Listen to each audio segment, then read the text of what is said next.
is here.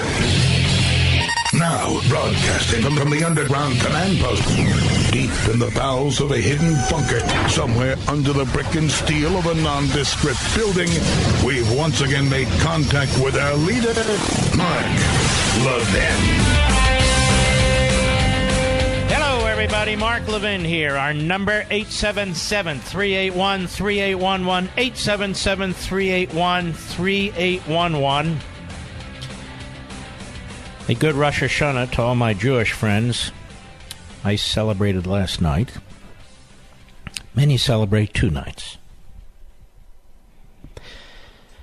And by the way, this hurricane looks brutal. South Carolina, North Carolina, parts of Virginia, and so forth. I hope you're paying very, very close attention to this. I know there are some people on TV and radio who think this stuff is overblown. I do not. Last year, I had to get my parents out of South Florida. It was horrific. And so the one thing about a hurricane that you don't have with an earthquake and so forth is a heads up. They may not know exactly what it's going to hit, but it's going to hit. And so I just point that out. It's quite obvious, but you know, folks, I want to tell you a little story that's in the Washington Post today. But it's not just this story. Actually, it was last night for today. I want to address this story and make a bigger point. So I hope you'll bear with me. Oh, I know about Serena Williams. What do you want me to say? Absolutely classless, as far as I'm concerned. That's it. There's nothing else to say. I don't watch tennis. I just don't. It's not a national event for me. I don't care. There's a piece in the Washington Post, which is a real smear job against Ron DeSantis. Now, again, if you don't live in Florida, this is bigger than Florida, so stick with me. It further exposes the media, and it exposes another issue I want to talk about. GOP candidate for Florida governor spoke at racially charged events. Like I said, that doesn't sound like the DeSantis I know. What's going on here? By Beth Reinhardt and Emma Brown. Stay with me. Representative Ron DeSantis, a gubernatorial nominee who recently was accused of using racially tinged language. No, he wasn't. He was attacked by the Democrat Party in Florida, regurgitated by the broader media when he talked about the socialism monkeying up the Florida economy. That wasn't racially tinged. But let's go on. Spoke 4 times at conferences organized by a conservative activist who said that African Americans owe their freedom to white people and that the country's only serious race war is against whites. DeSantis, elected to represent North Central Florida in 2012, appeared at the David Horowitz Freedom Center conferences in Palm Beach, Florida, and Charleston, South Carolina in 2013, 2015, 2016, and 2017, said Michael Finch, president of the organization. This is called Restoration Weekend. I haven't been there in years, but conservatives all over the country, of all stripes, conservatives elected to the House, elected to the Senate, governors, prominent conservative columnists have attended this event. And it's like anything else. You have no control when you have these big events and so forth, who's going to be there, who's not going to be there, but it doesn't even matter. That's not even my point. Hundreds of people gathered to hear right-wing provocateurs such as Stephen K. Bannon, Milo Yiannopoulos, and Sebastian Gorka sound off on multiculturalism, radical Islam, free speech on college campuses, and other issues. I just want to say what an honor it's been to be here to speak, DeSantis said in a 27-minute speech at the 2015 event in Charleston, the video shows. David has done such great work, and I've been an admirer. I've been to these conferences in the past, but I've been a big admirer of an organization that shoots straight, tells the American people the truth, and is standing up for the right thing. So this is the David Horowitz annual event. The Florida gubernatorial campaign is one of the marquee races of 2018, pitting DeSantis, a Trump acolyte and lawyer in the Navy Reserve, against Andrew Gillum, the mayor of Tallahassee. Now listen to this, who would become the state's first African-American governor. Now, he is a Bernie Sanders acolyte. Do they say that he's a Bernie Sanders acolyte? No, you got to move on. President Trump has endorsed DeSantis, and Gillum is backed by progressive leader Bernie Sanders, an independent senator from Vermont. See how passive they are in describing Sanders? Sanders is an out-of-the-closet radical socialist.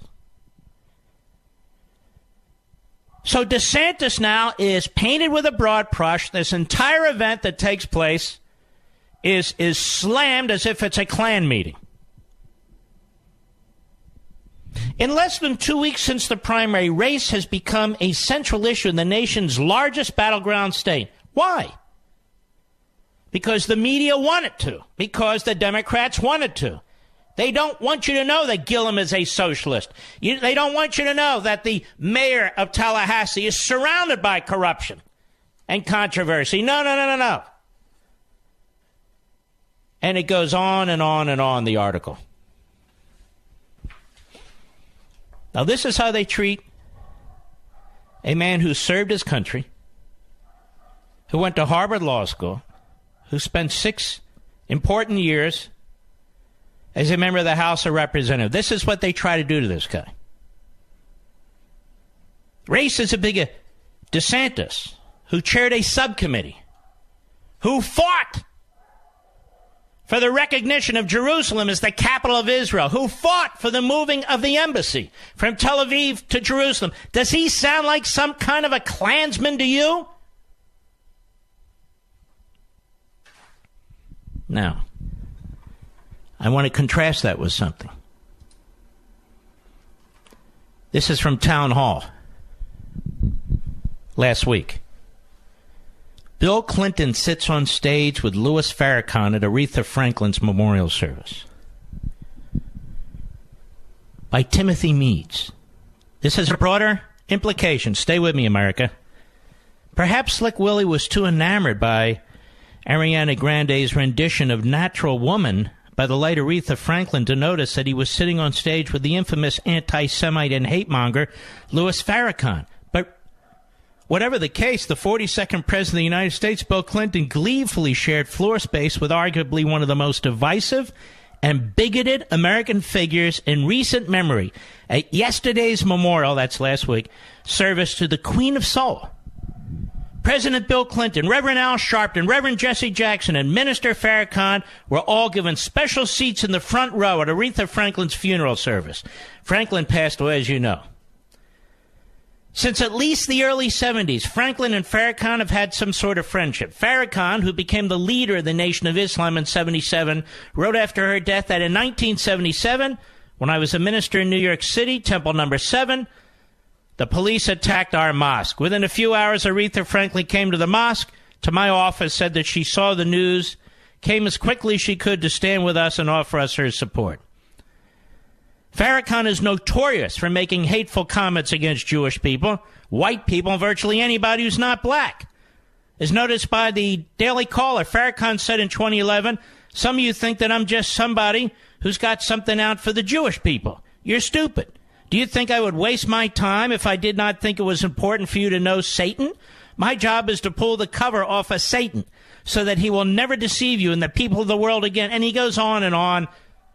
You can Google it. There's one hate-mongering comment after another after another.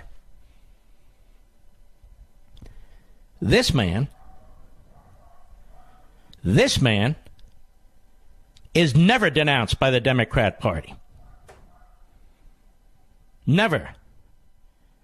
You won't see stories in the Washington Post about politicians associated with Farrakhan. Maybe in passing, maybe there's a rare article.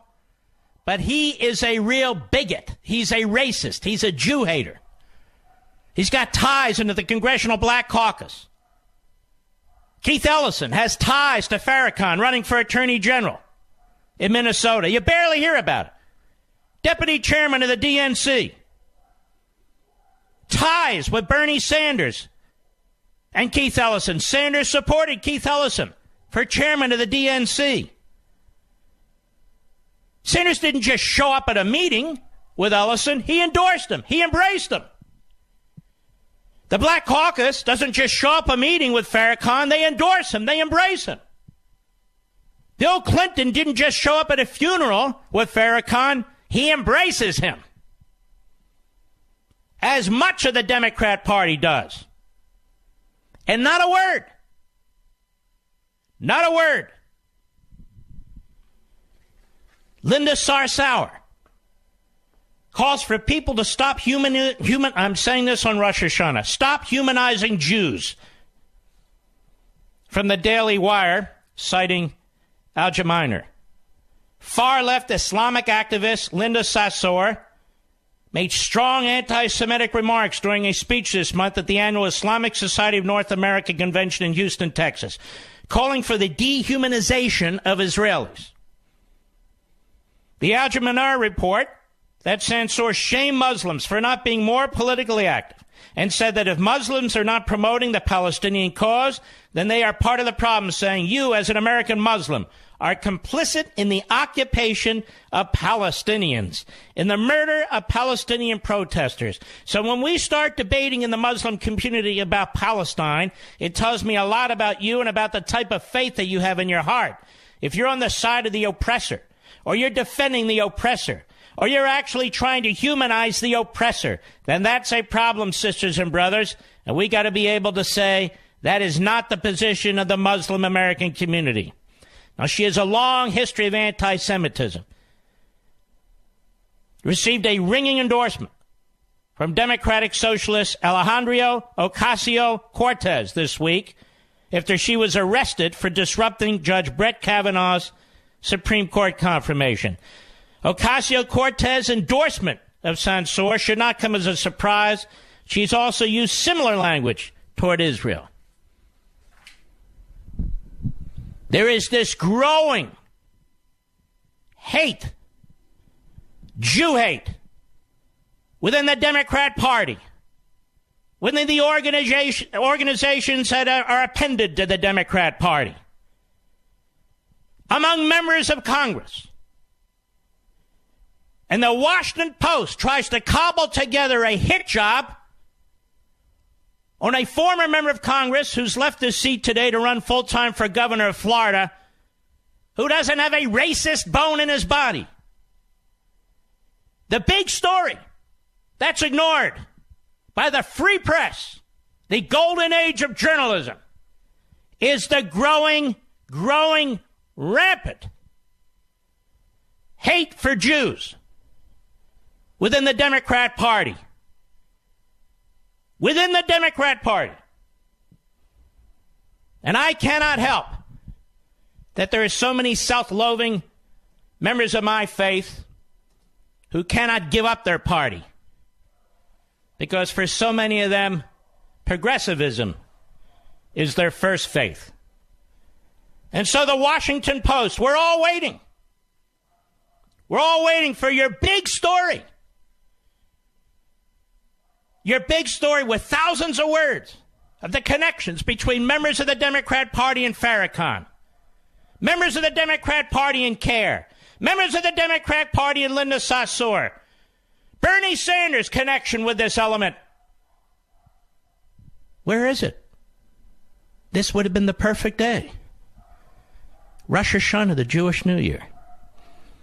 Instead, you try to cobble together these outrageous smear jobs on David Horowitz, on Ron DeSantis, and other people, righteous people, people of goodwill, people with open hearts.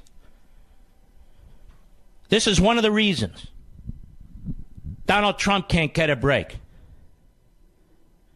Donald Trump can't get a break. Donald Trump is the greatest president for so many communities in this country that we've seen. That's right, I said it.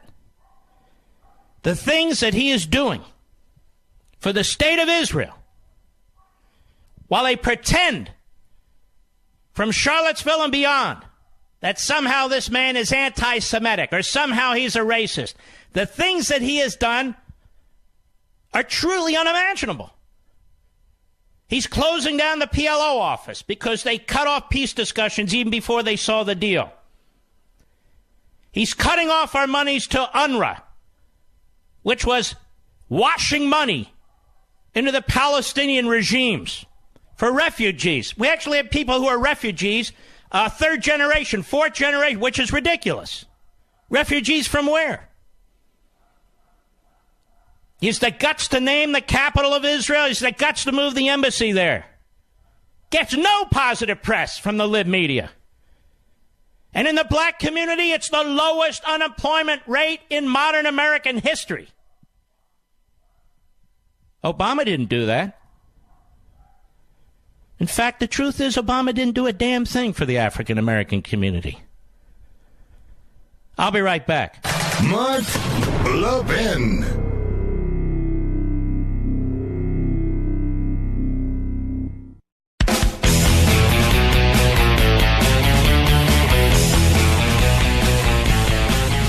Anti-Semitism within the upper ranks of the Democrat Party is indisputable.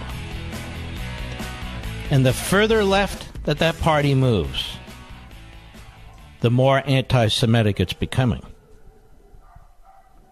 There's absolutely no question about it. And it's very fascinating to me that when you watch cable news, particularly CNN and MSNBC, they don't have any guests on that raise these issues, do they? They'll have a conga line of guests, typical race baiters, who will come out and tell you that Trump is this and Trump is that. In fact, they say it about virtually every Republican and conservative, and including people who support him, like you.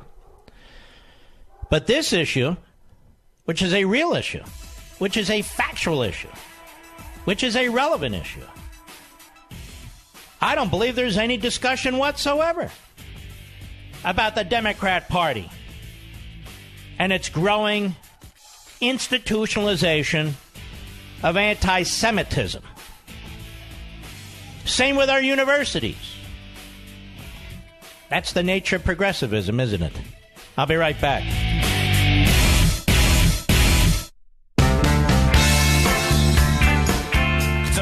American Revolution starts here. The Mark Levin Show. Call in at 877-381-3811. By the way, you ever wonder why big media really rejects what? How can we put this? Moral arguments. Condemn evangelical Christians or dismiss them or Orthodox Jews and that sort of thing. Well, look at this. Les Moonves. Sexual harassment, he's out. Charlie Rose out. Matt Lauer out. What was the guy's name? Weinberg out. That's your media. So-called news media and the rest of it. Anyway, I want to continue, because it is time that the Democrat Party and the media and academia answer for this. Brett Scher over at the Free Beacon. UCLA agrees to host radical anti-Israel conference. Would they dare to hold a radical anti-South Africa conference? Folks, I tell it like it is. Would they? UCLA has agreed to host the annual conference for Students for Justice in Palestine, a radical student group that leads much of the anti-Israel campus activity at universities across the country, the Jewish Journal reports. UCLA has been under pressure to back out of hosting the group given its history of disrupting Jewish events on campus and promoting movements such as the Boycott, Divestment, and Sanctions Campaign, BDS, which aims to destroy Israel through economic warfare. In its statement, the university said that it opposes the BDS campaign, but still feels obligated to host the event. Tell me, would it say the same thing about the Klan or neo-Nazis? Use of campus space by a student organization such as Students for Justice in Palestine does not mean that UCLA endorses the event or agrees with the views expressed by event organizers, the university said. For example, UCLA and the University of California Regents continue to firmly oppose boycott, divestment, and sanctions against Israel. Especially in a university setting, controversial topics should be discussed thoughtfully and respectfully. Really? Really, is that how we talk about the Klan and the neo-Nazis? How is this much different than that? Seriously.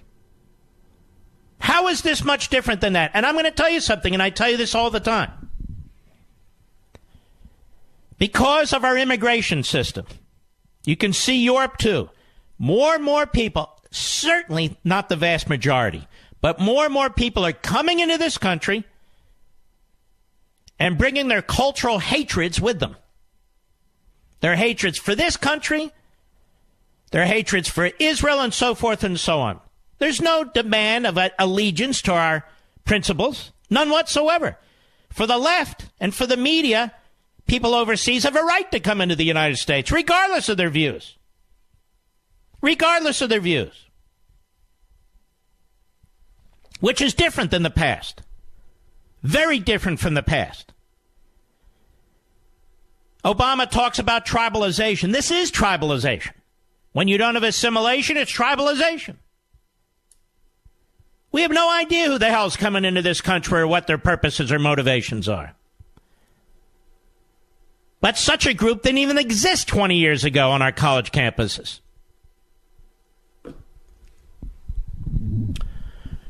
Now it goes on. In a university setting, controversial topics should be discussed thoughtfully and respectfully, free from demonization, insult, or ethnic bias. Is that how conservatives are treated on college campuses? Is that why they're not free to speak without all kinds of police forces being involved, or they don't get to speak at commencement exercises? Is that what they're talking about? Who's the last conservative to give the commencement speech at UCLA? UCLA holds participants at campus events organized by registered student groups to the standards of behavior set forth in the UCLA Student Code of Conduct and applicable laws, and is committed to ensuring the safety of all our students. Sure. So this will take place in November. Our college campuses. Breeding grounds for anti-Semitism. Breeding grounds. My friend Stephen the other day said, I want to sit down with you. I want to talk. He's an African-American, wonderful, wonderful friend. You're right on the facts, but you need to know feelings and passions and emotions. I'm more than happy to discuss it. When you consider that 6 million Jews were exterminated less than 100 years ago,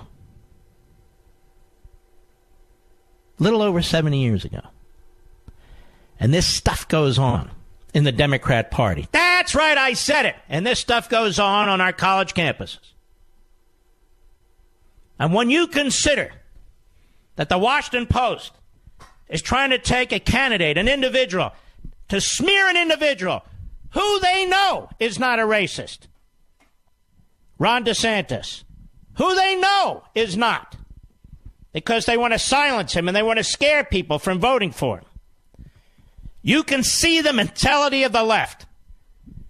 Whether it's the official left in the Democrat Party, whether it's the academic left at the UCLA, or whether it's their surrogates in the media like the Washington Post. If you're a conservative, if you believe in the founding principles, if you insist on assimilation into our culture, if you believe in natural rights and natural law, not progressivism, then you're painted as some kind of a racist throwback. And yet it is we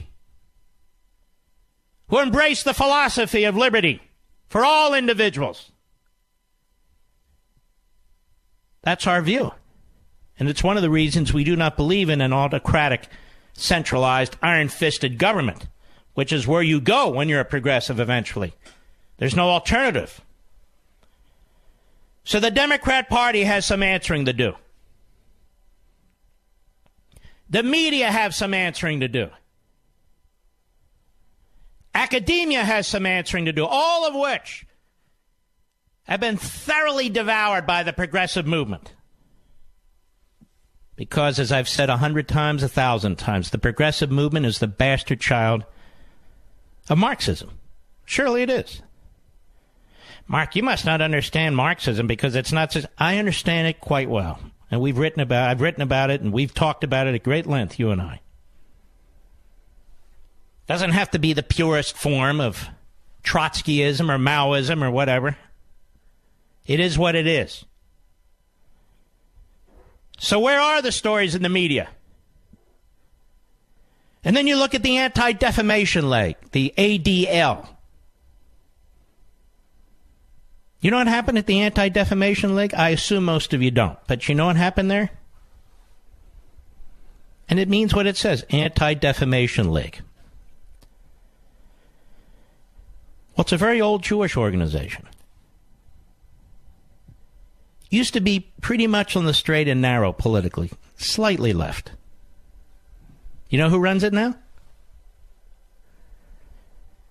A former special assistant to Barack Obama. Where is he? Where is he? Where is the group? Why aren't they putting out white papers and position papers on what's happening to the Democrat Party? Why aren't they condemning Bernie Sanders?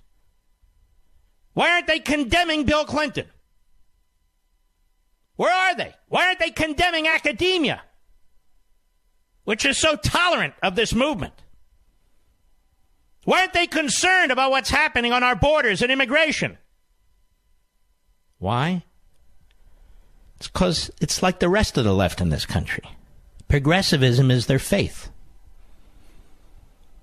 Progressives. They may go to church. They may go to synagogue. They may celebrate the holidays. But in the end, aren't they secularists? Because in their heart, what comes first?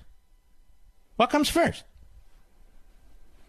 Big, ubiquitous, all-powerful government, which you see is going to solve all of our little human issues. Something's unequal, as it must be in a free society. There's all kinds of unequal stuff.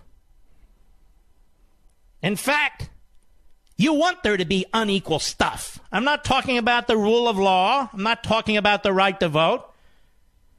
But you want to be able to wear what you want to wear. You want to be able to make as much as you can make.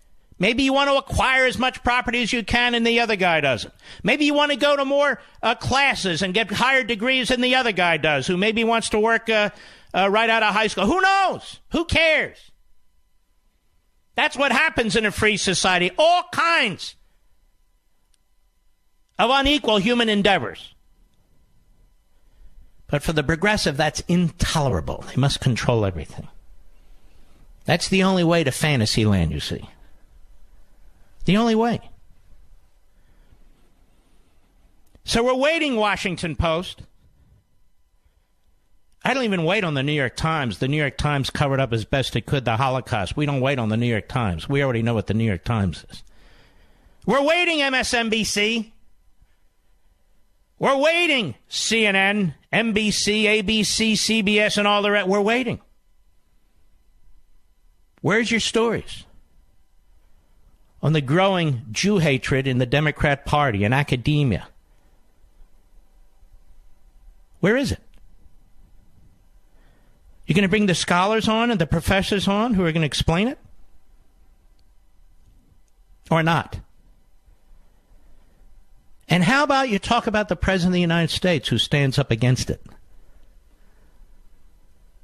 Who stands up against the Palestinian terrorists, the PLO, the PLA, all the rest of the alphabet soup. Cuts off American taxpayer subsidies, which are used to subsidize terrorists. How come he doesn't get plaudits for that? I'll be right back. Mark Levin.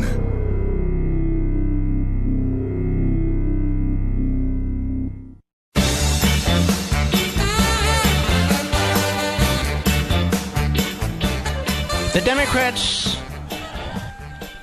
They never talk about Franklin Roosevelt and the Holocaust. Why is that? Well, you know the story, ladies and gentlemen, don't you? There was a boat, big boat, with Jews who had escaped Germany. It's right off the shore, about a mile and a half off the shore. They begged to come into the United States. Begged to come into the United States. FDR refused. Sent them back to the Holocaust. I hear the Democrats now about open borders and all the rest of it and so forth. History is important, ladies and gentlemen. It's very, very important. That's why we talk about it so much here. That's why we teach it here. I can do all the Mickey Mouse that all the rest of them do, but I'm not going to do it. You know, every time you go online, your internet provider and advertising companies can track what you do and sell your personal information.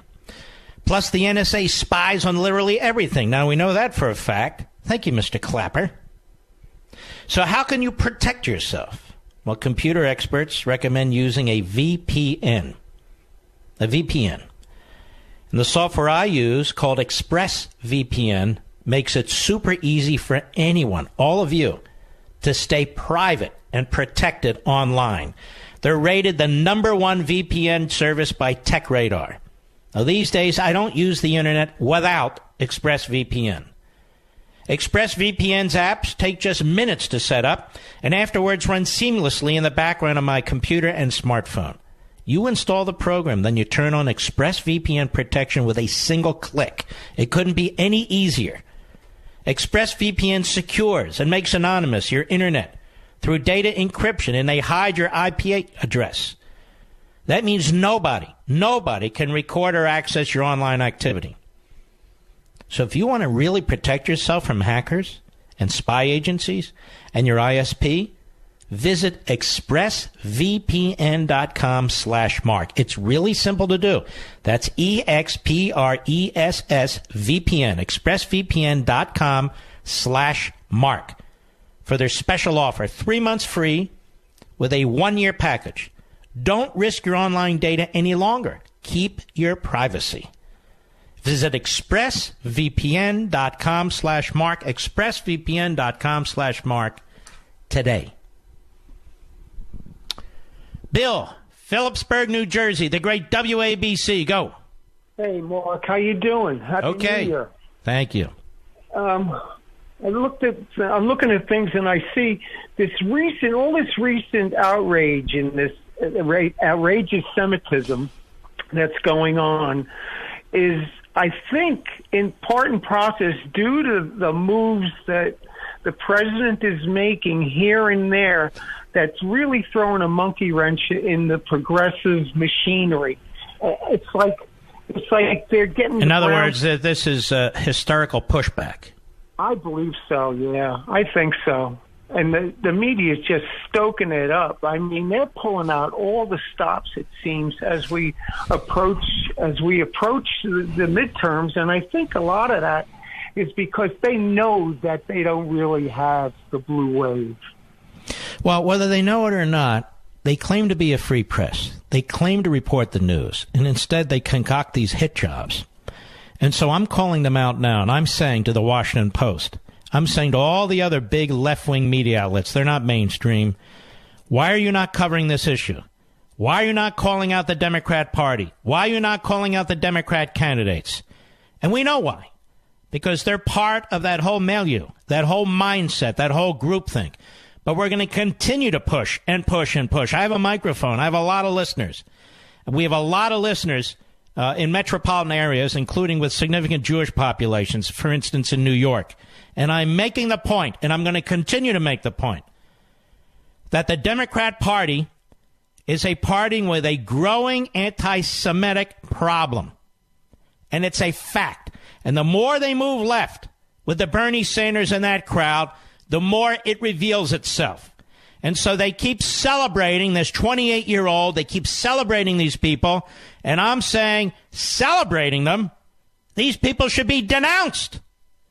Denounced. Meanwhile, they try and concoct racism when it comes to Trump or racism when it comes to DeSantis.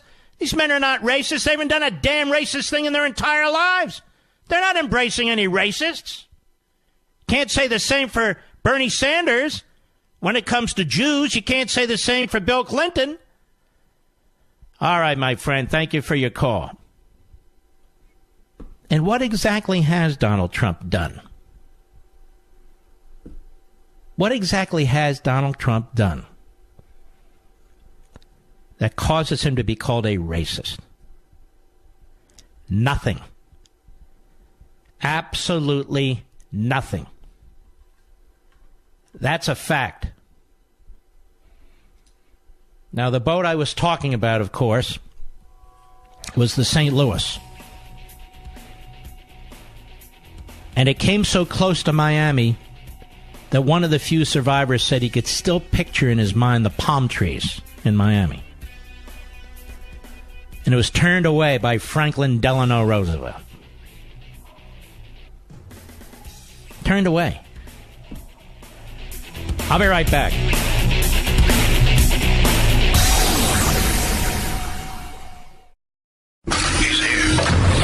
He's here. Now, broadcasting from the underground command post, deep in the bowels of a hidden bunker, somewhere under the brick and steel of a nondescript building, we've once again made contact with our leader, Mark Levin. Hello, everybody. Mark Levin here. Our number, 877-381-3811, 877-381-3811. You know, I'm always amazed how liberals in my faith will vote for the same candidates that this organization, CARE, effectively supports. CARE is the American mouthpiece for Hamas. And they'll wind up voting for the same candidates. Isn't that shocking? Isn't that amazing as a rational point? You want to see the true history of the Democrat Party, you go ahead and Google Joseph Kennedy Sr. and his affinity for Hitler. And on MSNBC, there's Al Sharpton. Why is Al Sharpton on MSNBC? Why is it on MSNBC? And why isn't Farrakhan denounced by the Democrat Party? Instead, they embrace one of his accolades, Keith Ellison. It's incredible. Absolutely incredible. As they try to smear conservatives and Republicans who want nothing to do with any of this stuff. All right. I want you to listen to what John Sununu said on Fox News today. Former governor of New Hampshire, former chief of staff to George H.W. Bush. I want you to listen very carefully to what he has to say. Very carefully. Cut 11, go. Barack Obama is breaking with 230 years of tradition, virtually practiced by every former president, and that they don't criticize their successor and they don't get into the middle of the politics of the day. But Obama's out there, I think, for two reasons. Number one, he has an insufferable ego. Obama's ego saw an opportunity to find a couple of venues where he could go out and talk about himself, and he's going to be doing that. Unfortunately, he's finding out, as he did in Anaheim, where they were set up for thousands, that only 750 people showed up. So his ego may take a little bit of bruising. But the second reason, I think, is even more interesting. I think he is worried that if the Republicans do hold the House and the Senate, that the investigations of Congress will continue into the shenanigans of the Comeys and the McCabe's, and even extend into the Brennans and the Rice devices and the illegal unmaskings and so on. And all of a sudden, these investigations will get to a point where people will start asking, what did Obama know and when did he know it? And bingo, bingo, bingo, bingo. Obama has jumped into this race to protect himself. Listen to me. I've been telling you for months that this leads to Obama. The senior level of the FBI, his senior intelligence officials, his senior Justice Department officials, people on his own staff. There's no way Obama didn't know a lot about what was taking place. There's no way Obama didn't know that his administration, perhaps even at his direction, we don't know yet, but I have my own inklings on this, interfered in the last election. The governor is 100% correct. This is what we've been saying here over and over and over again. The buck stops with Obama, and not an abstract way, but in a factual way.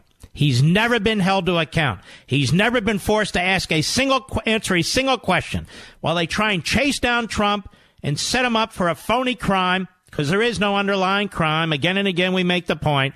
The fact is, what did Obama know and when did he know it? There's no prosecutor asking him. Nobody in the media are asking him. And he sure as hell doesn't want a congressional committee to keep working on this. This election is crucial, ladies and gentlemen, to protect the current president of the United States from a silent coup, to protect your vote in the 2016 election, and to expose what took place. For God's sakes, we still don't know all of it. And you'll go to your deathbeds not knowing all of it if we lose this election. This is why the books are coming out. This is why the anonymous op-eds are coming. It is a frontal attack. It is everything they can think of, throwing everything they can to stop the Republicans from winning the midterms, to stop Trump from succeeding. They are scared to death that more and more will come out. No thanks to Bob Woodward. No thanks to Carl Bernstein. No thanks to the media for the most part. In fact, in spite of them, Barack Obama is covering his own ass.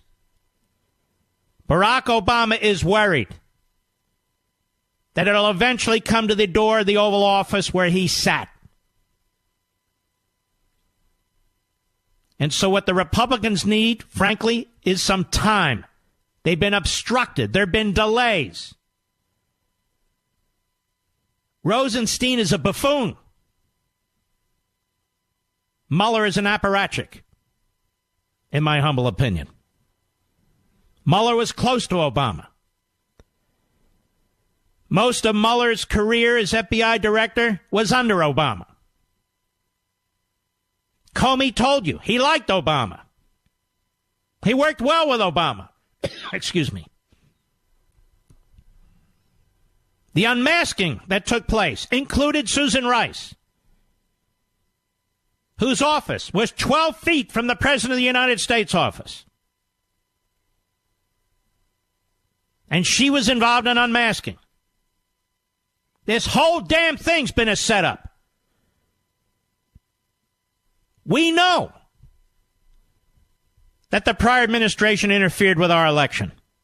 We know that the prior administration interfered in the Israeli election. We know that the prior administration used the IRS to go after Tea Party groups. We know that the prior administration used the FBI to go after media groups, even though they're so entrenched ideologically, they're prepared to sacrifice one another. That's a whole other story. They talk about police state tactics. They talk about dictatorial tactics. Well, we've seen them in the prior administration. The threat to freedom of the press came under Obama. You remember the FCC was talking about how to destroy radio, particularly conservative talk radio, when that memo came out? Remember that?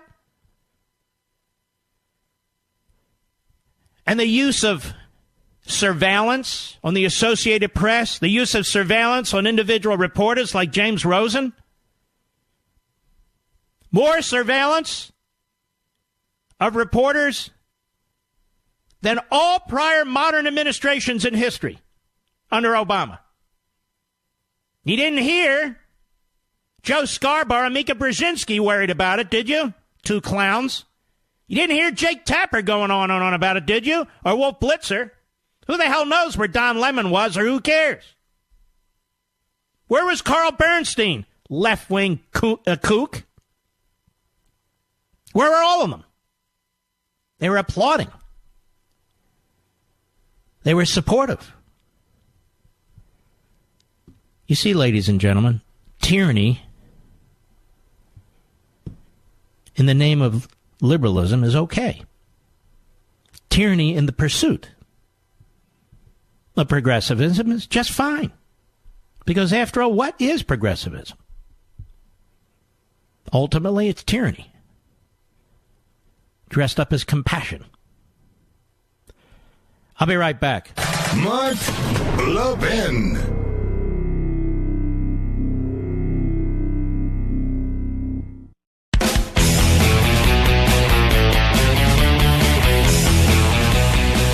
Let's listen to what John Sununu said again, because I think it's quite profound. It also underscores my thinking on this point.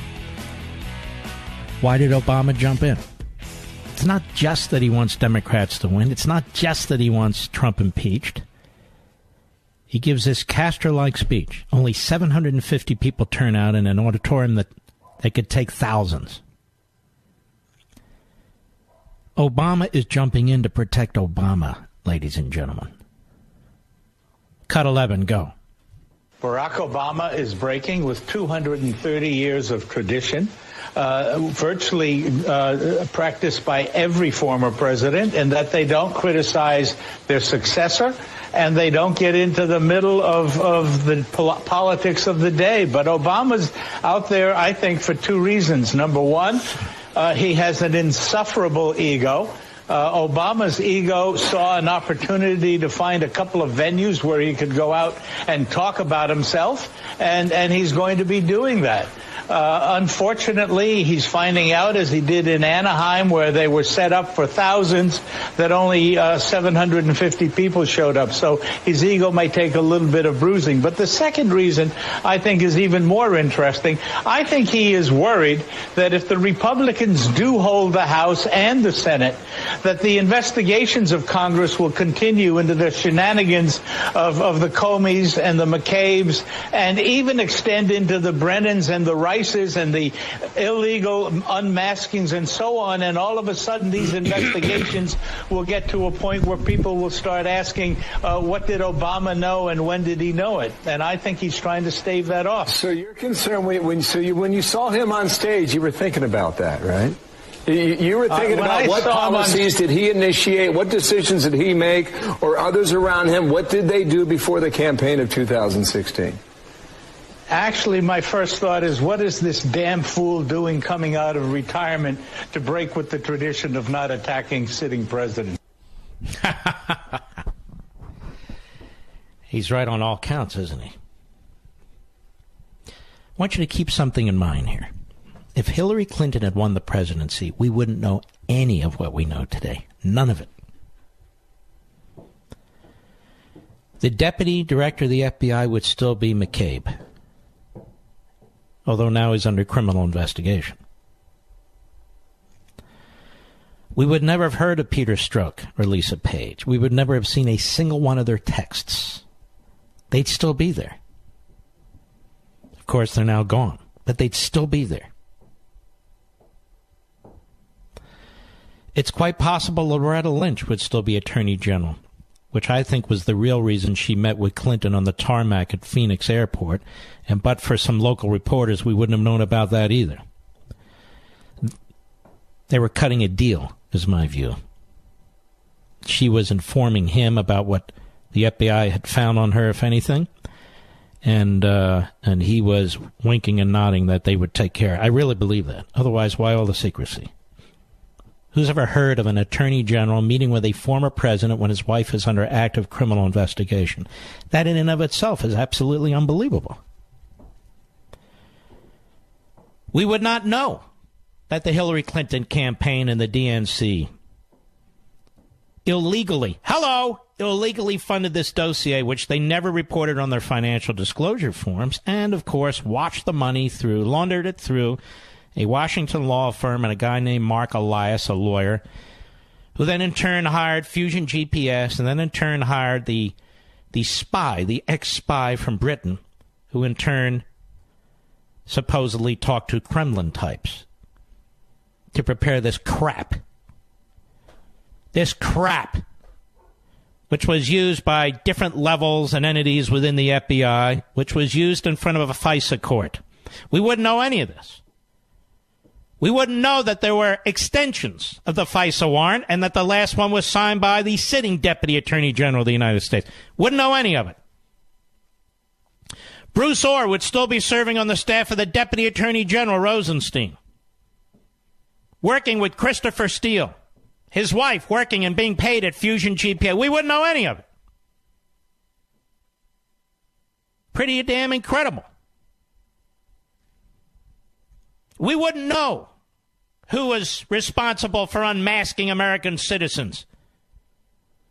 A felony. Nobody's been held to account. We have real crimes here, ladies and gentlemen. Not this crap that Mueller's chasing. We have real live crimes here. The Espionage Act, violated multiple times by Hillary Clinton. Obstruction, false statements, and perjury. Real crimes. The unmasking of American citizens, a felony. A serious crime. None of which are actively under investigation. Where the hell? We're told, well, the U.S. Attorney in Utah, where the hell is he? Certainly taking his time, isn't he? Oh, no, the U.S. Attorney in Utah, he's great. Well, where is he? We wouldn't know any of this stuff. Because the Praetorian Guard media is there to protect Obama at all costs. Everything Trump does is a crime. Everything Trump does is racist. Everything Trump does demonstrates he's mentally ill. Everything Trump does is stupid. Conversely, everything Obama does is brilliant. Everything Obama does is absolutely terrific. And maybe Obama didn't do all those things if it creates a negative, you see. Incredible, is it not? Don't you know it's the free press? Chuck Todd will not come on this program. Mr. Producer, you contacted his producer, correct? The Meet the Press producers. Now, how do we know who those are, Mr. Producer? Did they not reach out to us some time ago? Make sure your mic is open. They reached out to us a while ago. Why? They wanted you on the show. They wanted me on Meet the Press. And a matter of fact, it was open-ended, wasn't it? Yep, whenever he wants to come on. Whenever I want to come on. And all I do is ask Chuck Todd to come on and defend his article, and now we're not friends anymore. He won't come on the program. We've invited all kinds of media people on this program. They won't come. We've invited Bernie Sanders to push his ideology on this program. He won't come on. Chuck Schumer. No. I can go down the long list. The 28-year-old. We were the first to ask. No. They want to go to their safe spaces as snowflakes. Because they know that they'll get challenged here. They know that we don't sit here and do a lounge act, Mickey Mouse stuff, that we're ready. And we have some questions. The free press. Most of the people in the media that we're aware of, they're not defending a free press. They're defending their ideology and their right to spew it. That's fine. That's free opinion. But that's not a free press. That's freedom of speech. freedom of speech. They're not promoting real press and real news and informing the American people. They're pushing their ideological agenda from their past jobs and different campaigns and so forth. I'll be right back.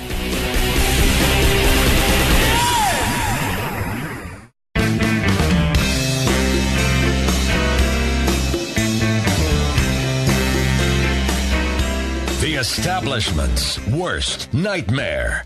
Mark Levin. Call in now. 877-381-3811. This guy Kaepernick, the only reason I bring him up is not because he's a serious person. In my view, he's a very unserious person who is exploiting people's feelings and emotions. But there were apparently 2 players with the Miami Dolphins who took a knee. There aren't many players who are taking knees, so I would point that out too. That the vast majority of the players in football are not taking a knee. And the vast majority of the players in football are black, and they're not taking a knee.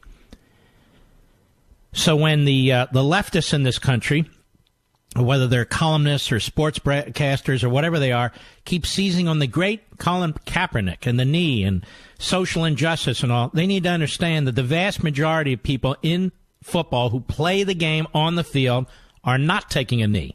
The vast majority are respectful.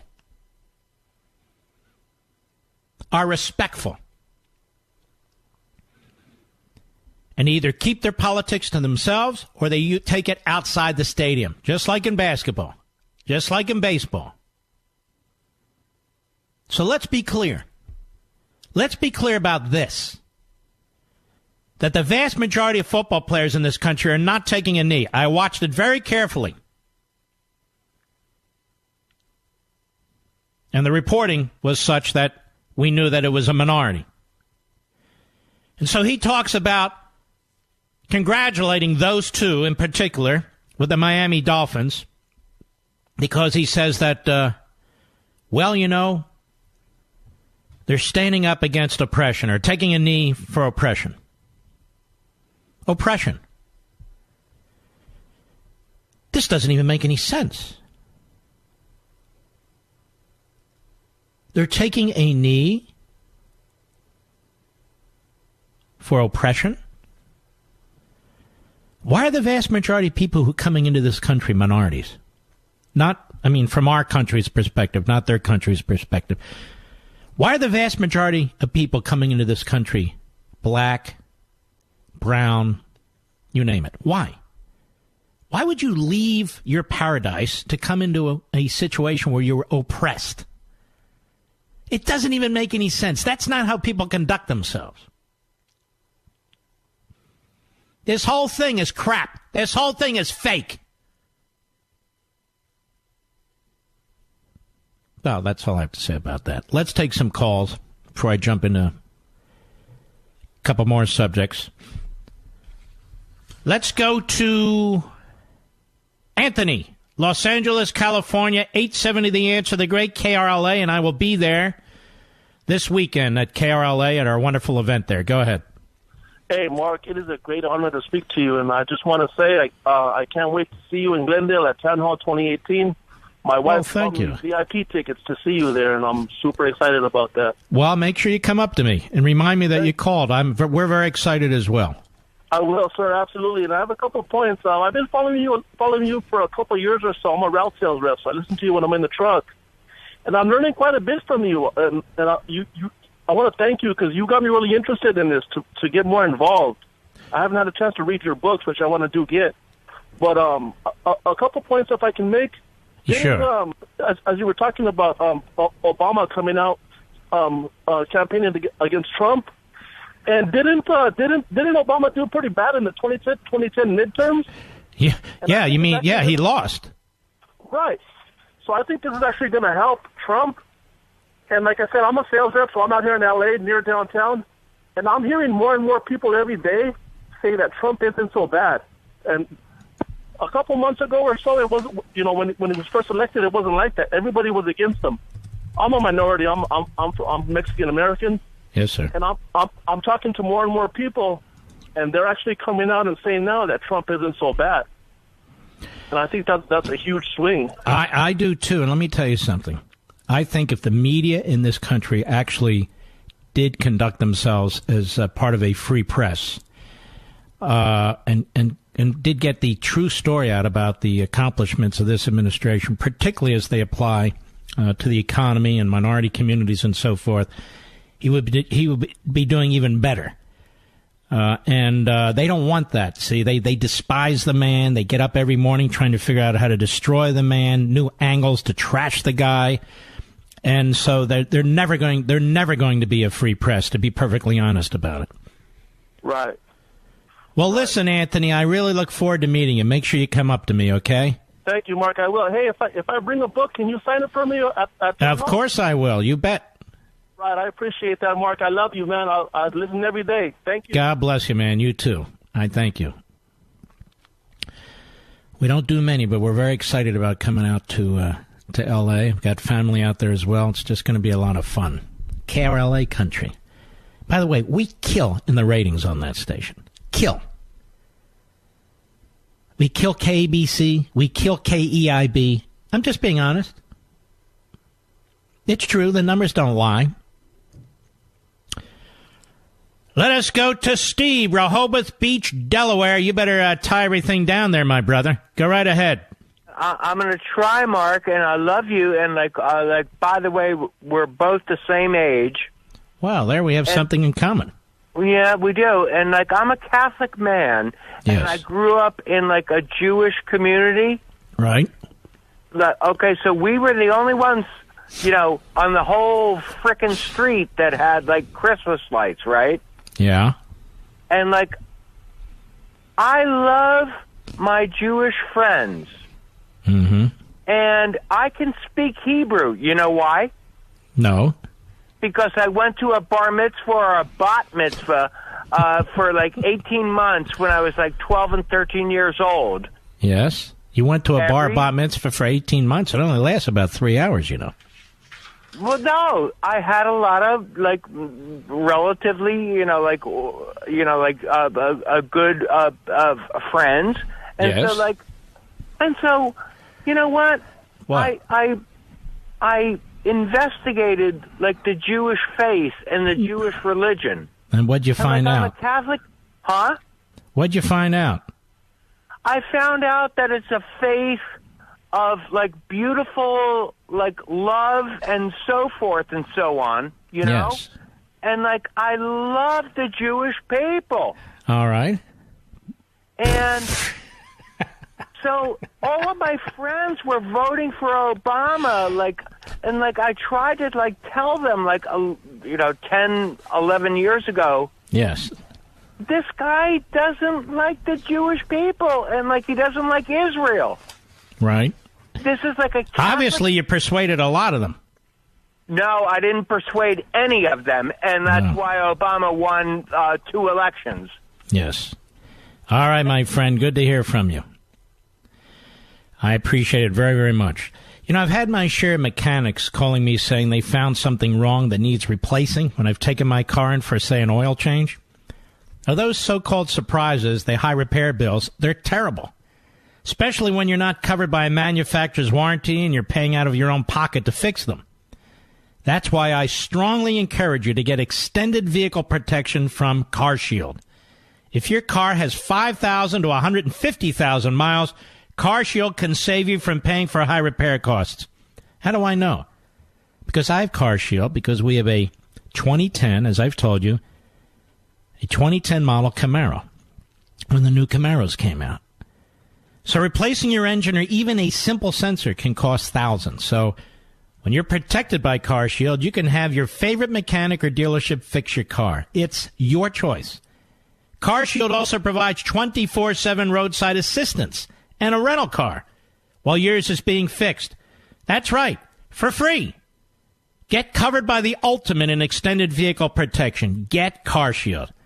It's very simple. Call 800-CAR-6100. Use code Levin. 800-CAR-6100. Code Levin. Or visit carshield.com and use code Levin. Carshield.com. Code Levin. Now, why? Because you save 10%. That's carshield.com or 800-CAR-6100. Use code Levin. Save 10%. A deductible may apply. Corey, Junction Beach, Florida, on the Mark Levin app. How are you? Hey, Mark. It's Junction Beach, Florida. How are you tonight? I know where Junction Beach is. I was wondering where Junction Beach is. Anyway, go ahead. To get to your point earlier about how much the left and the Democratic Party is becoming anti-Semitic and poisoning the youth of America, there was an article a couple of days ago on NBC News, a.k.a. Nothing But Crap News, that states as Israel moves right, young American Jews target birthright tours in protest. Mm-hmm. So these young Jewish kids are going over there, and according to this If Not Now, which is an anti-occupation group, is getting these kids all riled up to go on these tours. And let me explain to the public what you mean. There are tours funded by Jewish groups, and in some cases the State of Israel, to bring young Jewish people from the United States and other parts of the world into Israel to see what it's like and so forth at a young age. Maybe they're teenagers, maybe they're 20, something like that. What's happening now, because the left is so evil and diabolical, is that these self-hating Jews you're talking about, they've infiltrated this process, and they send people, and people are involved now. Once they get to Israel, they start trashing the country. That's what you're talking about. Yeah, they get they're on the tour bus and they stand up and they start yelling and screaming about the Palestinian occupations and things, crazy like that. It's unreal. And so even this is done by the left. It's disgraceful. Thank you for your call, my friend. We'll be right back. Mark Levin.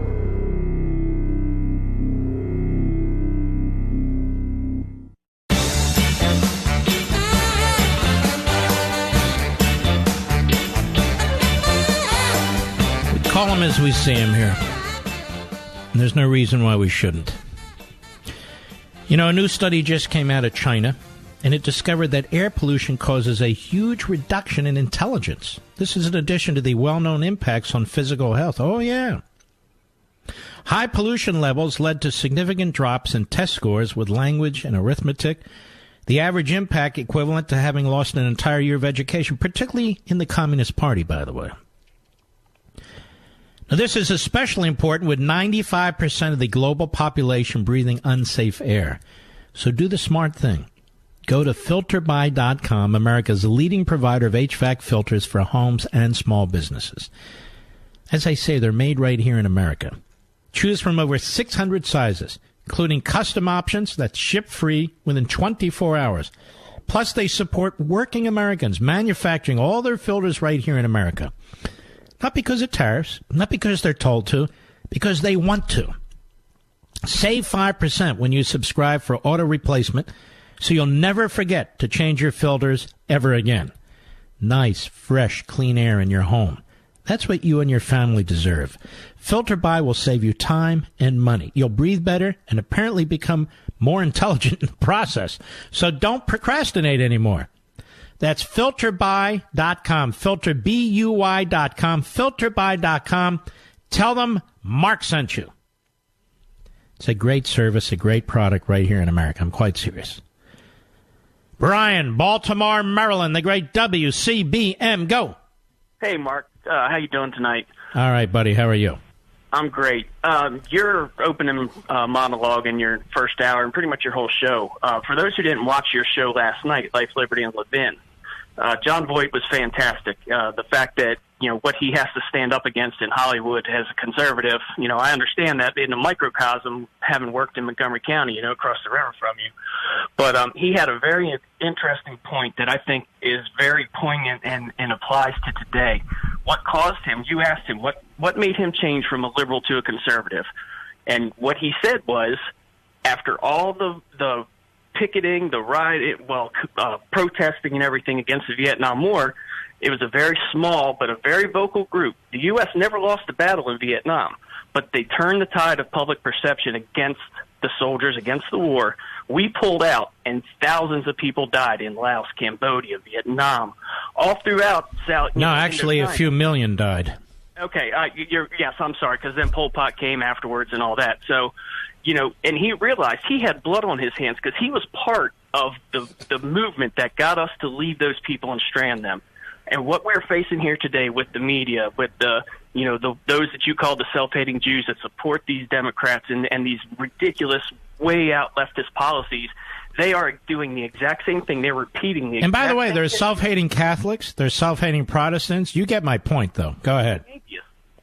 Yeah, everybody, they're self-hating across all religions. You're absolutely correct. But we are seeing the repeat of the 60s happening now, 50 years later. And these people, they're small. They are a minority, but they are very loud. They're very destructive. And people, if we follow what they say and we kowtow to what the pressure they bring, we're going to have blood on our hands. And it's going to be, I don't know if it'll be enough to wake people up, but it may be too late. And I hope it's not ours. Yeah. And what's interesting is this very loud, active minority, and I think you're right, they control the levers of the culture. Whether it's Hollywood and entertainment, whether it's the media, excuse me, and so forth.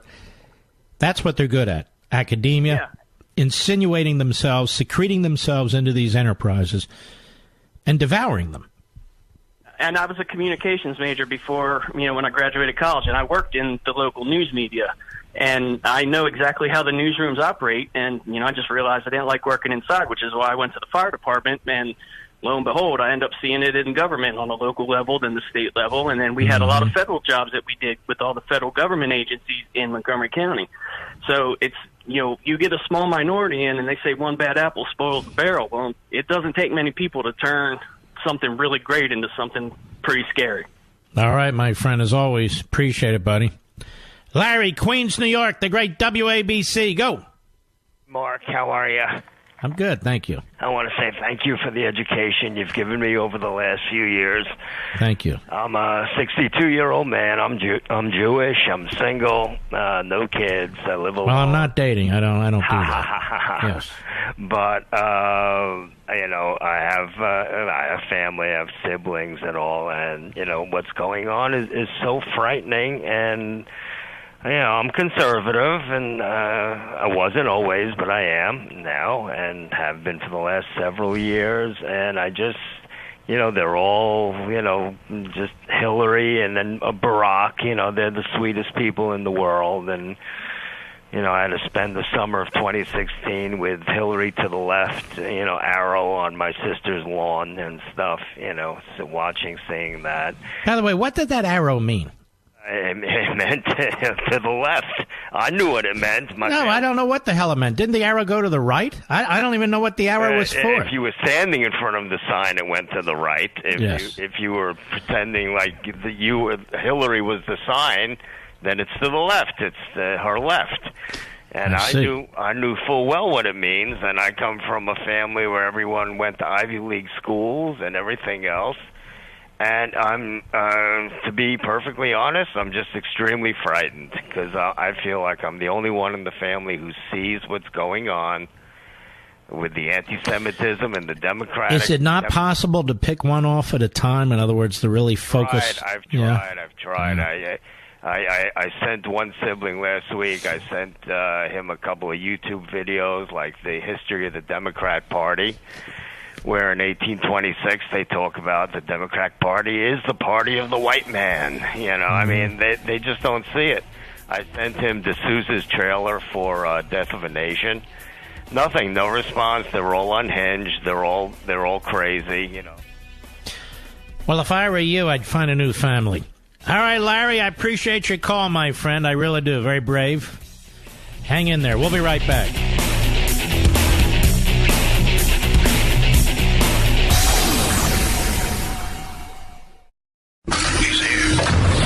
He's here. Now, broadcasting from the underground command post, deep in the bowels of a hidden bunker, somewhere under the brick and steel of a nondescript building, we've once again made contact with our leader, Mark Levin.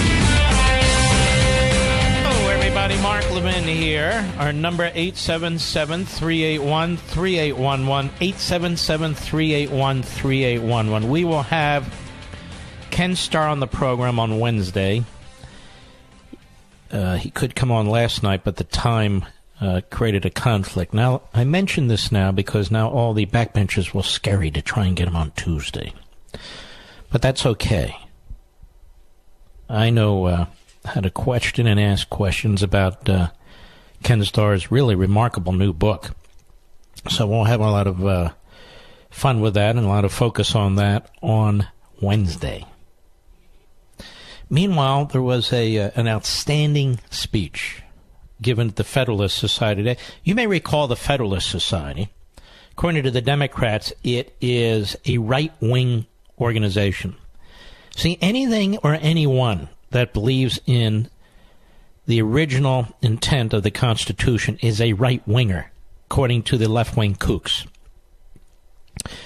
But the Federalist Society is a very good organization that promotes the original intent and textualism in interpreting the Constitution, which apparently is very, very provocative. But John Bolton was there today, and he gave an outstanding speech, and we're just going to touch on a few points that he raised. The ICC is the International Criminal Court, I think they call it. We have never been a member of that court. That would mean that we confer our sovereignty on this international court that would adjudicate issues with respect to our soldiers and sailors and airmen and Marines and Coast Guard, our politicians. The judges come from different countries all over the world. Now, I can assure you, if Hillary Clinton had gotten elected president, that we'd be members now of the ICC. This is why these elections are so crucial, ladies and gentlemen. But this president has not only said no, he has said hell no. And through John Bolton, his outstanding national security advisor, he also had this to say today. Cut 17, go. Today, on the eve of September the 11th, I want to deliver a clear and unambiguous message on behalf of the President of the United States.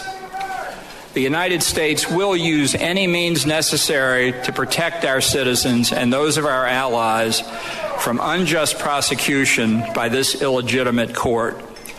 We will not cooperate with the ICC. We will provide no assistance to the ICC, and we certainly will not join the ICC.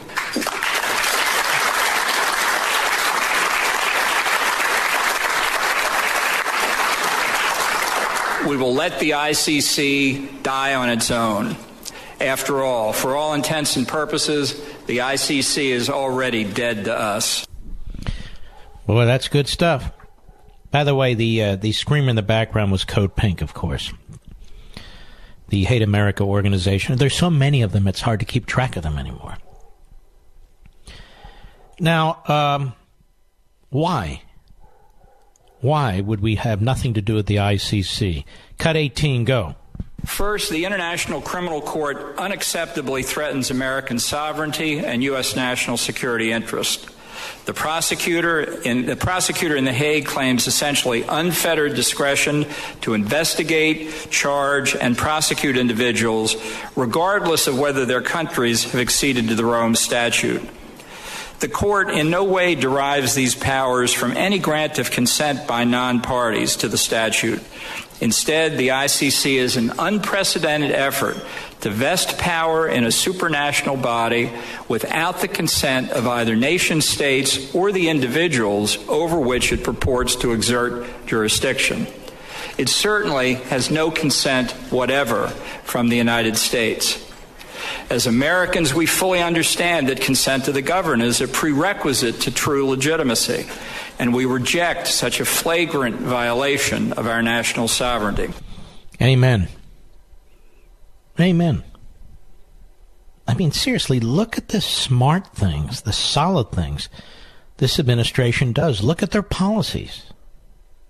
Now, you may have disagreements here and there, but by and large, look at this. The alternative is Hillary. It's not a binary choice. Well, I don't know. People who say that, I don't know where the hell they're voting or what the hell they're thinking. It looks pretty binary to me. Now, what about the Palestinian Liberation Organization office, the PLO. Remember when the PLO was considered a terrorist organization? Cut 19, go. Israel, too, has sharply criticized the ICC. While the court welcomes the membership of the so-called State of Palestine, it has threatened Israel, a liberal, democratic nation, with investigation into its actions in the West Bank and Gaza to defend its citizens from terrorist attacks. There has also been a suggestion that the ICC will investigate Israeli construction of housing projects on the West Bank. The United States will always stand with our friend and ally Israel. And today, reflecting congressional concern with Palestinian attempts to prompt an ICC investigation of Israel, the Department of State will announce the closure of the Palestine Liberation Organization office here in Washington, D.C.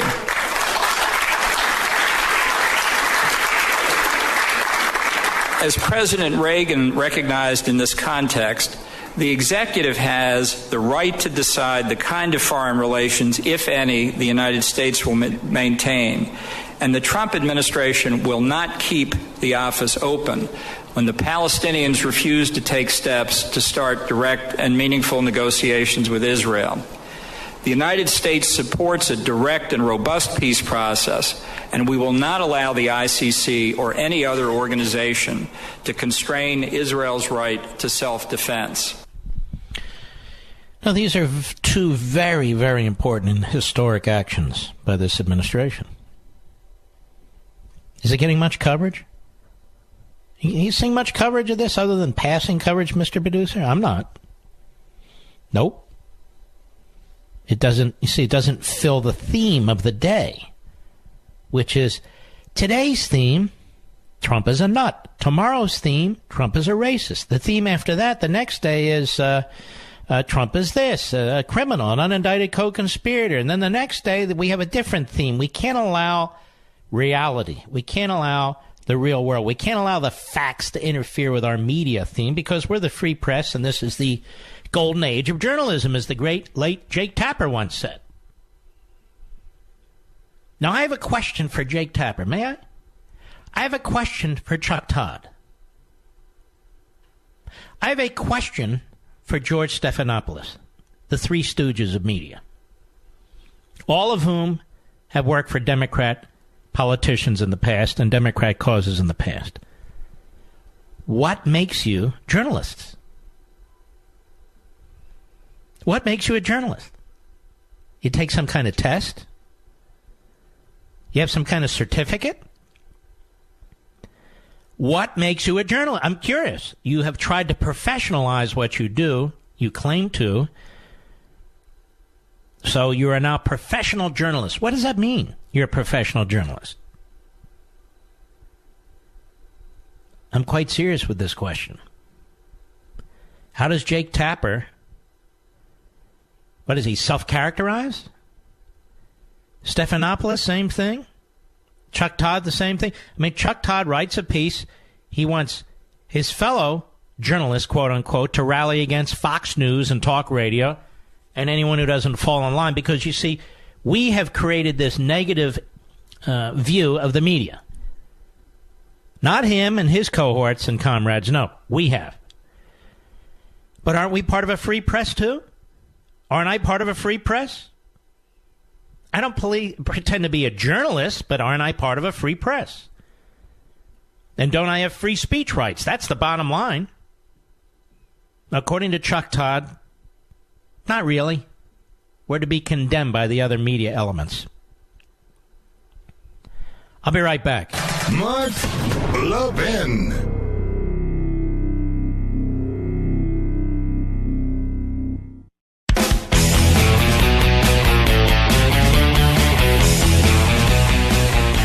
By the way, ladies and gentlemen, tomorrow is a big deal.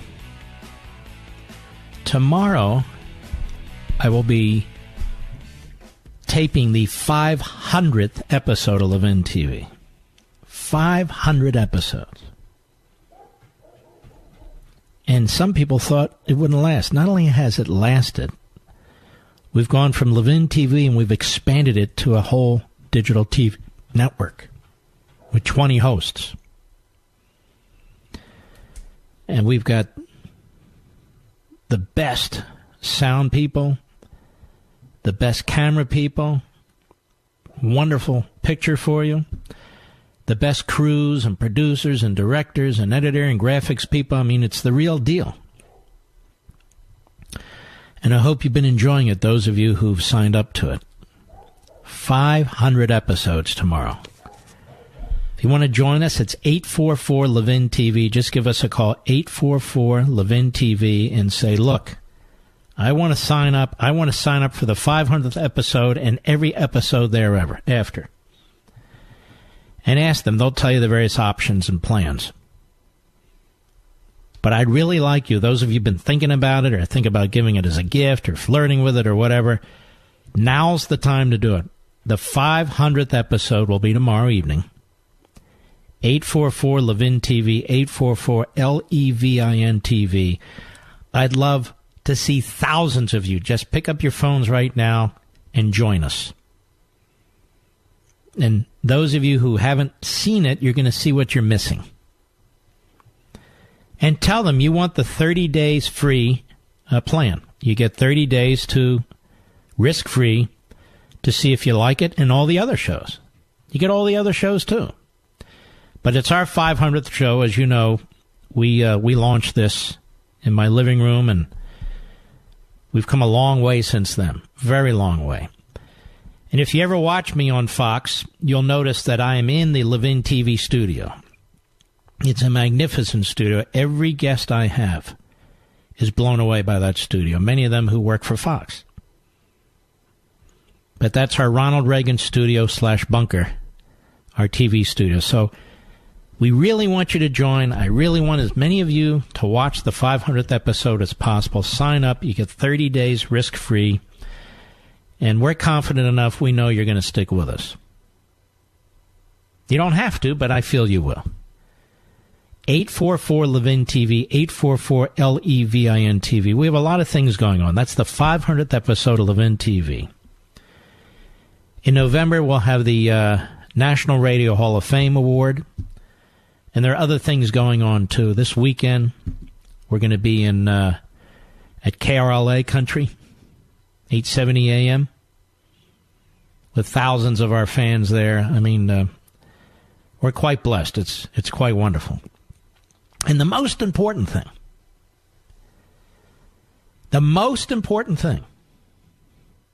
is a brand new book. There's a lot of books out there, but not like this. A brand new book that will be available in a few weeks. And I strongly encourage you to pre-order it. It's called Our Police. Mr. Producer, will you put that up on our social sites, please? I'm telling you, I'm holding it in my hands. There's only 2 copies right now. But you can pre-order it, so as soon as it comes out, it'll be at your doorstep. It's called Our Police. It's for younger people, and it is written and illustrated by my father. If you've loved his other books, you're going to love this book. And yes, it honors men and women in law enforcement. That's exactly what it does. It honors men and women in law enforcement. And my father, who's 93 now, he wants younger people to respect law enforcement, to understand how important they are. And he does it in a very, very kind, positive, interesting way. So you can read it to your kids at bedtime, or they can look at it and read it on their own. It's that kind of book. It's a children's book. So you're going to want to get the first edition copy as soon as it comes out. So go to Amazon.com, just put in Our Police, and it should pop up. And we'll put a link to it again on my social sites, Mark Levin Show, Facebook, Mark Levin Show, Twitter. Typically, they don't print enough of these books, and they run out. But I'm telling you, these first editions are the ones you want to get. You want to get them as soon as you can, and you can pre-order it on Amazon.com. So go to my my social sites. I think we're going to have it up on the website too, right, Rich? It's already up there on the Mark Levin Show radio website. And on Mark Levin Show Facebook, Mark Levin Show Twitter, I got this massive empire. I can't remember everything. But I have you. That's what matters the most. I want you to check it out. I don't know, did you get to watch our show on Sunday? Life, Liberty, and Levin? Did you get to see John Voight and how wonderful that was? Man, he is, he's engaging. He's as kind as can be. He's a patriot. And I think after the bottom of the hour, we'll just play a couple of clips. Not too long, just a couple of clips, so some of you who didn't see it can at least hear some of what was said. I'm hoping that you folks are going to keep tuning in. We'll keep doing the program as long as you're interested in it. And we have guests that are famous, guests that are unknown. But the point is, these are people who make a difference or have a message that I want America to hear. That's you, especially you. Joseph, Brooksville, Florida, the great WGIG. Go. Mark, this is absolutely a huge, I'm so glad to be able to talk to you. Thank you. It's amazing. Thank you. I wanted to tell you that I am, what do you call it, changed Democrat to Republican, and that was during the Clinton era. And Trump, I've lived through every one of the presidents, and Donald Trump, when he got elected, I was so happy because I said, finally, we're going to have a president that's got young gungas. And I as a war vet from 72 to 76 with the USAF over in Southeast Asia, I got Agent Orange, but I'm sorry to hear that. I just want to let you know how much I love listening to you every night and how much I love President Trump, and he's got to win in 2020. Well, thank you for your service. I'm sorry about your illness, and I'll tell you what, don't hang up. Let's get Joseph a free 1-year subscription to crtv.com. Don't hang up, Joseph. Let's make sure he gets that. All right, folks, I shall return.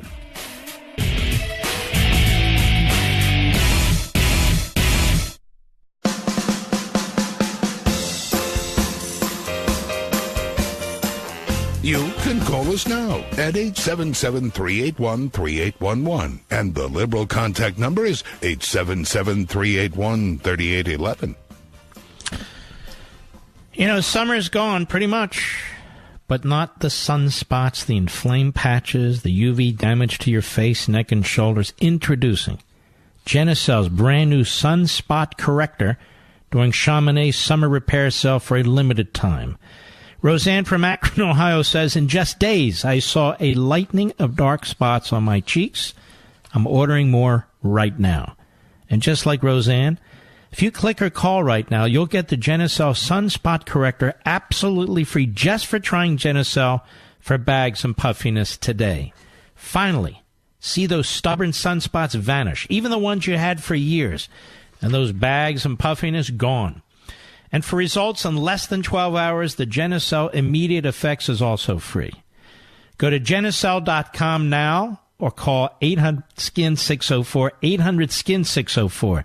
For a limited time, Chamonix's microdermabrasion is also yours, free for the first time this year. So order right now, and shipping is also free. Say goodbye to wrinkles and dark spots and sunspots today. Call 800-SKIN-604, 800-SKIN-604, or go to Genucel.com, 800-SKIN-604. Now's the time to do it, in my humble opinion. All right. John Voight, last night on Life, Liberty, and Levin. And I hope you catch this show live most Sunday nights. Liberalism. What happened to you? You were a very active liberal at one point. Cut 11, go. We pulled out of Vietnam, and what happened? Was there this embrace? Was there this celebration? No. 2.5 million people were murdered in Laos, Cambodia, and Vietnam because of our absence. And what happened with the left when they saw that? It's the signature of the left. They create this, this chaos and horror, and they walk away. They take no responsibility for it. That's what happened to all my buddies. Mm-hmm. They celebrated. We won the war. We won it. We won our war. And there was this bloodbath. I remember Joan Baez had a little piece in the paper, and it was the only single voice from all of the left, and she was ridiculed for it or put aside for it. And I thought to myself, she's right. And we were wrong. That's the turning point. That was the turning point. And it took a long time because propaganda is dangerous. It gets into our system. It's reinforcing. Yes, it is. And it took me a long while to pull completely out of it. But little by little I did. And then I saw that the answer, much like Reagan, when he said, the Democratic Party, I didn't leave the Democratic Party left me. Well, to some degree, I have to say the same thing happened to me or anybody who's a conservative now and was at that time on the other side. Because when you look at, let's say, John Kennedy's inaugural address, his inaugural address would be deemed today by the people who were in Hollywood and my friends in Hollywood and the people over the country who are on the left as some radical nut from the Republican Party. We simply have lost something along the way, but it hasn't been our own fault.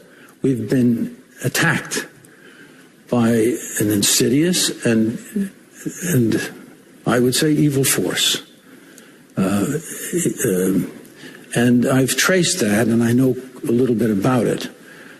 So I know what the battle is. The battle has been raging, and it's reemerged in this century in full force, and that's what we're dealing with right now.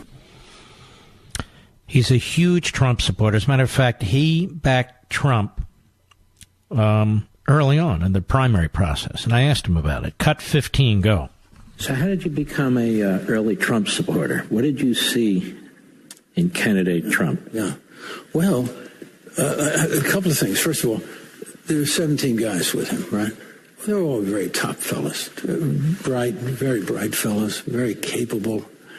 And I don't know if there's ever been such a legion of very, very good, righteous folks on this one stage together.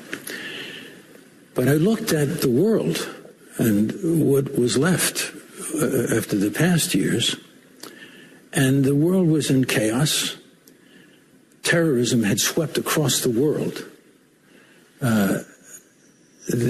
Because the cat was away, the big cat of the United States had been sidelined, the rats were at play.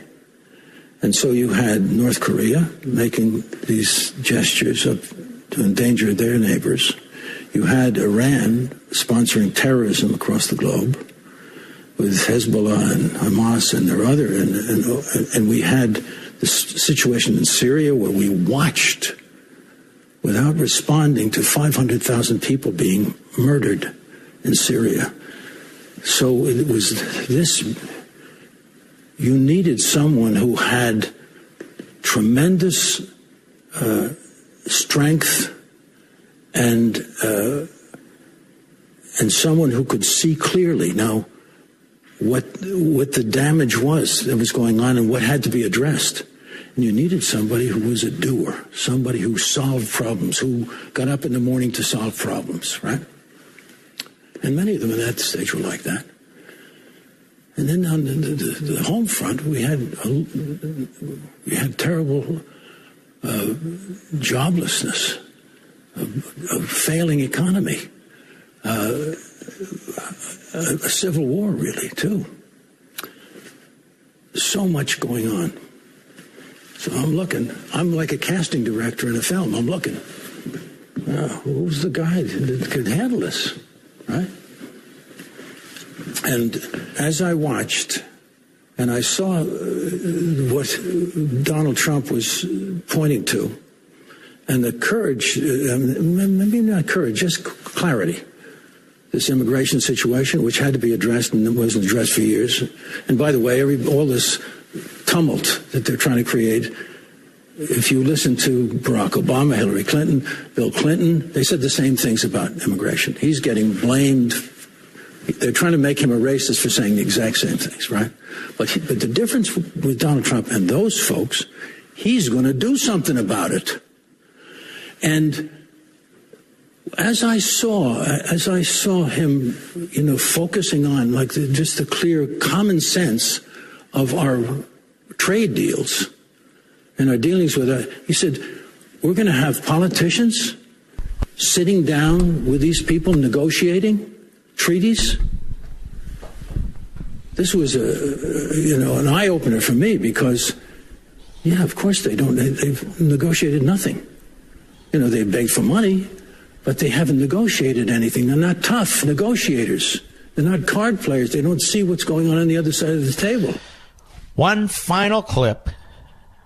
I hope you got to watch the entire show. Here's one final clip. John Voight on Life, Liberty, and Levin last night. Cut 16, go. So, John Voight, you were an early supporter of Donald Trump. How's he doing?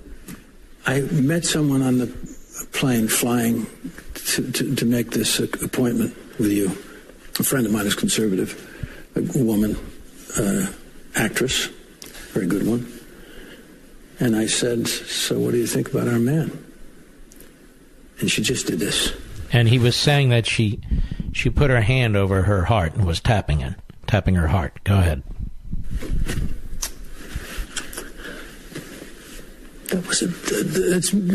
That's me crying. It was her too. Why? Saying, because it's so, first of all, the gesture was so beautiful. She couldn't even speak. She was just saying, thank God. And I say, thank God. And one of the reasons why I can say thank God is because I know he's there, for us all. God. And that's one of the things that we've lost is this compass of God. We have, what did Karl Marx come up with? He eliminated God from the picture. So we can do it without this. Mm-hmm. Not these boys, not our guys. They knew very well. We hold these truths to be self-evident, that all men are created equal, that they are endowed by our Creator, that we are endowed with certain inalienable rights, and among these are life, liberty, and the pursuit of happiness. And by the way, one of the things that I know the genius of the architecture of our founding, this Constitution, where it came from, Bill of Rights and a Declaration. I'm lost in the thought of you being the one that I'm sitting in front of now. No. You understand the genius of them to say the pursuit of happiness. Because if you go into a communist country, as I did, in 1991, I went to Moscow to make a little film, first time. It was during Glasnost, Perestroika, being the time that they were changing things, more openness, and all of this stuff. So I was there. And what did I see? I said people with their heads down would not look you in the eye. In the hotel, nothing worked. You go to the desk to ask for something, a light bulb changed. They wouldn't look at you, pretended they didn't speak English. All of this. And these people, deep unhappiness, they had no possibility to pursue happiness. And that's the difference. That's what socialism, communism, progressive, that's what it means. You don't have the ability to pursue happiness. You can't raise yourself up above anyone else. As soon as you get more than the next guy, you're slapped down. So no matter how hard you work, you can't improve the lot for your children. They're unhappy. Their buildings are unhappy. There's nothing happy about their societies. Do you know what I'm saying? So that's a mark. And that's the genius of happiness is a big thing. And ladies and gentlemen, I'm back live. And as I told him at that point, I had never heard anybody explain it as beautifully as he just did there. The pursuit of happiness. How it's bleak and dark and glum, where there's no hope and no opportunity in these regimes. And in this country, it's quite the opposite. Colin Kaepernick, it's quite the opposite. It is a fabulous country. We have problems with the government, but it is a fabulous country. We are a fabulous people. We truly are. And we should be so proud of it. I'll be right back. Mark Levin.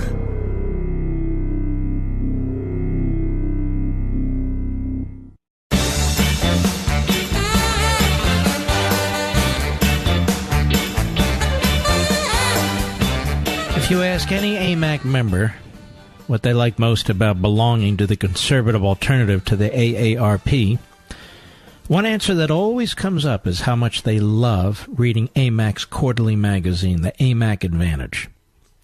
It's a first-class publication covering a variety of hard-hitting stories from notable authors, and AMAC members love it. Well, my friends, AMAC membership just keeps getting better. AMAC is pleased to announce that instead of publishing just 4 issues each year, they're now sending AMAC Advantage to all 1.5 million AMAC members 6 times a year. That's every other month. 6 issues a year of AMAC's celebrated magazine delivered to your home every year, and it's all part of an AMAC membership. If you haven't joined AMAC yet, you're missing out. Join AMAC today at amac.us. The benefits and discounts are unbelievable. Listen to me. The benefits and discounts are unbelievable. And they also support the conservative cause. Not like the AARP that undermines it.